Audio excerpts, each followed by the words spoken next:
ڕۆژانە ئەوەی کە دروستی دەکەین نزیکەی 1000 دەمامک دروست دەکەین. ئەم پرۆژەی ئێمە لە سەرەتاوە کەمتر بوو بەڵام لە ئێستادا فراوانمان کردووەتەوە و هەروە جلوبەرگە خۆپارێزیەکانیش 50 بۆ 60 دانەیەک دروست دەکەین و هەروەها لە ڕێگەی تیمێکی کەمانەوە کە هەیە دەڕۆن بەسەر ئەو شوێنانەدا دابەشی دەکەن کە پێویستیان پێیەتی.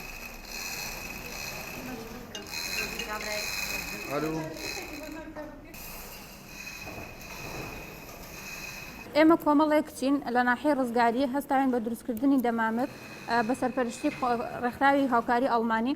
زۆر پێ خۆشحاڵین کە بە شێوەیەکی خۆبەخشانە ئیشەکەین لێرە دابەشەکەین بەسەر هاوڵاتیان و فەرمانگە حکوومیەکانە. هیوادارم ئەم دەمامکانە کە ئێمە دروستی ئەەکەین هاوڵاتیانیش بەکاری بێن و دوور بن لە پەتایە و ڤایرۆسە تاوەکو ئینشاڵڵا بە پشتیوانی خۆی گەورە ئەم بەڵایە لە کۆمەڵگەکەمانە بێتەوە هەموو کەسێکیش سەلامەت بێت.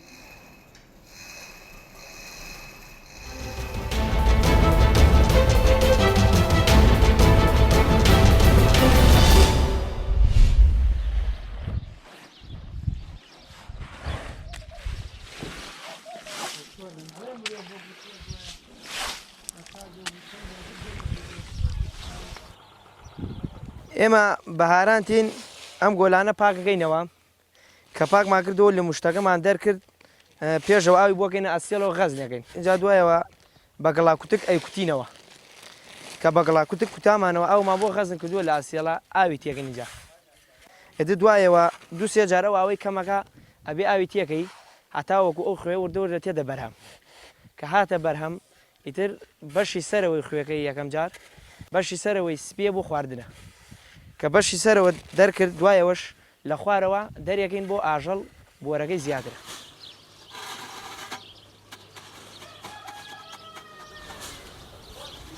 ئێمە هین خوێن لێکرین لەم دیێ ناوی گوندی خێڵێنە پێڵێن خوێی مەملەحە ئەیبێن لەو دەوری خۆمانەی فرۆشین خوێی سەرکەفیان لێکرین و خوێی بۆریشان لێکرین خوێی بۆر بۆ عەشیا و خوێی سەرکەفیش بۆ خۆمانەکرین ئەیبێن لای خۆمانەی فرۆشین لە ژاڵە و لە بازیان و لە قەراق لە هەر شوێنە بۆمان ڕێکەوت ئەیفرۆشین مشتەرێکی زۆریشمان هەیە و داوای خوێمان لێکەن لە هەموو خوێیەک چاکترە بووە ماڵ.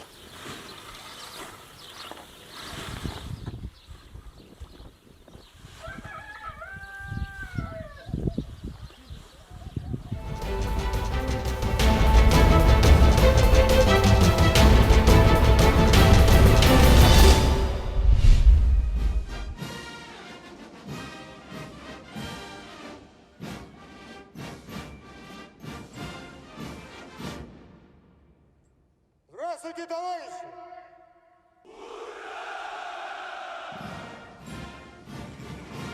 Курсанты высших военных учебных заведений невозможно даже представить. Не стань на его защиту. тыла, военные переводчики, юристы и финансовые работники. Командует парадными... Вынуждены частично лишь наблюдать тот масштаб Парада Победы, который был запланирован на 9 мая 2020 года.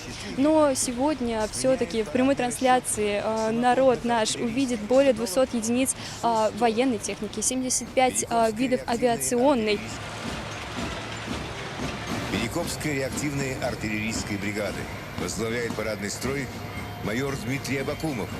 Ну, конечно же, гордость за нашу страну и, наверное, легкое сожаление о том, что мои родственники, которые тоже прошли через Великую Отечественную, не могут посмотреть никоим образом на этот парад. Я думаю, они были бы рады, потому что как раз вот мои родственники участвовали в параде 1945 года.